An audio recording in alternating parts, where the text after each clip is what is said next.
تو دوسری جانب لاہور میں آصف زرداری کی چوہدری شجاعت سے ملاقات کی اندرونی کہانی سامنے آ گئی۔ آصف زرداری نے صالح حسین کی کابینہ میں شامل کرنے کی پیشکش کر دی ہے، جبکہ چوہدری صالح حسین کو ہر صورت کابینہ میں لے کر جاؤں گا، ایسا کہنا ہے آصف علی زرداری کا۔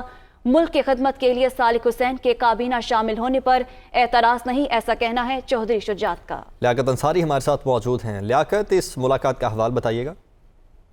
بالکل، آج سابق صدر مملکت آصف علی زرداری نے مسلم لیگ قائد اعظم کے صدر اور سابق وزیر اعظم سید شجاعت حسین سے ملاقات کی۔ اس ملاقات کی اندرونی کہانی جو سامنے آئی ہے اس کے مطابق آصف علی زرداری نے سید شجاعت حسین کو باضابطہ طور پر آج ان کے صاحبزادے صالح حسین کو کابینہ میں شامل کرنے کی پیشکش کی ہے۔ آصف علی زرداری کا کہنا تھا کہ وہ صالح حسین کو وفاقی کابینہ میں شامل کرنا چاہتے ہیں اور ہر صورت میں وہ صالح حسین کو کابینہ میں لے کر جائیں گے۔ اس موقع پر سید شجاعت حسین کا کہنا تھا کہ ملک و قوم کی بہتر اگر خدمت ہو سکے صالح حسین کو کابینہ میں شامل کرنے پر اعتراض نہیں ہے۔ ذرائع کے مطابق صالح حسین جلد وفاقی کابینہ میں شامل ہو جائیں گے، جبکہ اس سے پہلے مسلم لیگ کے تارک جناح بھی وفاقی کابینہ کا حصہ بن چکے ہیں۔ اس موقع پر آصف علی زرداری نے سید شجاعت حسین سے مکالمہ کرتے ہوئے ان کا شکریہ کیا کہ سیاسی حکمران نے اپنا عہد نبھایا اور اس نے اپنے مین آف کمٹمنٹ کے طور پر اپنی باتیں پوری کی۔ اس موقع پر خراج تحسین پیش کیا اور کہا